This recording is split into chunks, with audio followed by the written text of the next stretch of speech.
కపిలేశ్వరపురం మండలం పరిధిలో గల ప్రభుత్వ పాఠశాలలో తుఫాన్ ప్రభావిత ప్రజలను తరలించేందుకు పునరావాస కేంద్రాలు ఏర్పాటు చేశారు.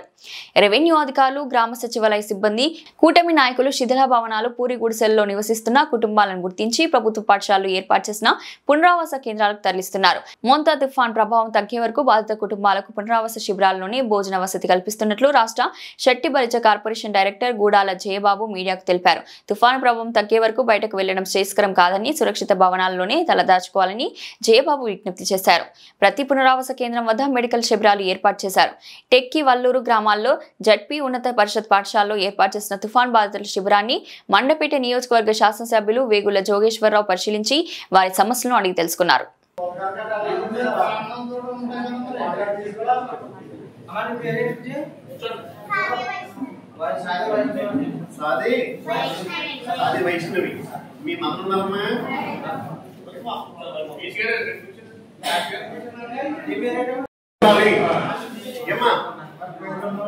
కేవలం భోజనం టైం వచ్చి భోజనం చేసి వెళ్తారంటే కుదరదు. ఎందుకంటే మీ మంటలో ఉన్నట్టు మా ఆధీనంలో ఉన్నట్టు. ఇక మీ బాగోగులన్నీ 2 రోజులైనా 3 రోజులైనా అందరికీ సమయం అందరికీ ఇష్టమైతేనే ఉన్నట్టు. అంతేగాని ఒక 2 రోజులు వెళ్ళిపోతారండి, నాకు ఇంటి దగ్గర కోడి పెట్ట ఉన్నాయి కప్పెట్టుకోవాలండి, లేదా మా పిల్లలు అక్కడ ఉన్నాడండి అంటే అలా కుదరదు. ఎందుకంటే ఏదన్నా బయట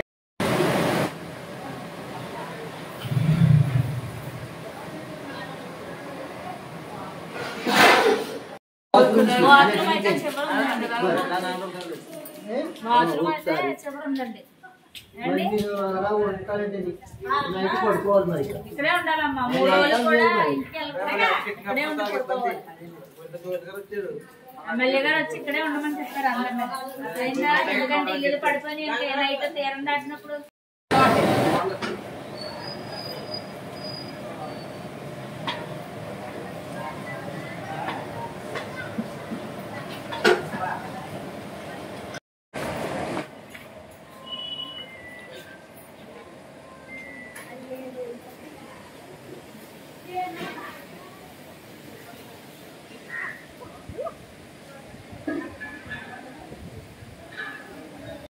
మరి డాక్టర్ బిఆర్ అంబేద్కర్ కోనసీమ జిల్లా కపిలేశ్వరపురం మండలం మాసర్ గ్రామంలో మరి జిల్లా పరిషత్ హై స్కూల్లో నిన్నటి రాత్రి నుండి కూడా మరి పునరావాస కేంద్రంలో మరి సుమారుగా 100 మంది మరి తాటికి ఇల్లుళ్ళు అయితే కొంత నెరగేసిన పెంకిటిల్లుళ్ళు అయితే ఇక్కడ మరి వచ్చి ఉన్నారు.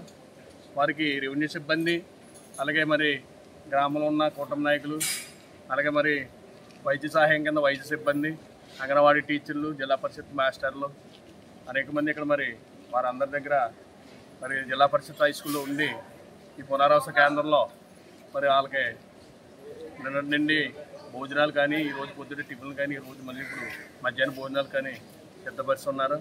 అలాగే సాయంత్రంకి కూడా మరి ఇప్పుడు చర్చించి మరి కూటమి నాయకులు అందరూ కూడా మరి సాయంత్రానికి కూడా అంటే మరి ఇంకా సాయంత్రం గాలి అన్నీ ఎక్కువ అవుతాయి కాబట్టి మరి కాకినాడ యానం మధ్యలోనే ఈ తుఫాను తీరం దాటే అవకాశం ఉందని మనం ప్రభుత్వం మరి సూచిస్తుంది. కాబట్టి మరి గౌరవనీయులు శ్రీ నారా చంద్రబాబు నాయుడు గారు, అలాగే ఉప ముఖ్యమంత్రులు శ్రీ పవన్ కళ్యాణ్ గారు, అలాగే మన యువ నాయకుడు లోకేష్ బాబు గారి ఆధ్వర్యంలో మరి ఈ పునరావాస కేంద్రంలో అందరినీ ఎవరైతే ఈ తోటకిల్లు, ఈ పెంకిటిల్లు, పాడైపోయిన ఇల్లు ఉన్నారో వారు అందరినీ దరికి చేర్చి ఇక్కడ అన్ని ఏర్పాట్లు చేయాలని చెప్పేసి వారు కోరటంతో మరి మేమంతా కూడా ఇక్కడ వచ్చి పాల్గొని మరి ఈ కార్యక్రమంలో పాల్గొని మరియు శాసనసభ్యులు కూడా మా నియోజకవర్గంలో కొన్ని గ్రామాలు తిరిగి ఉన్నారు.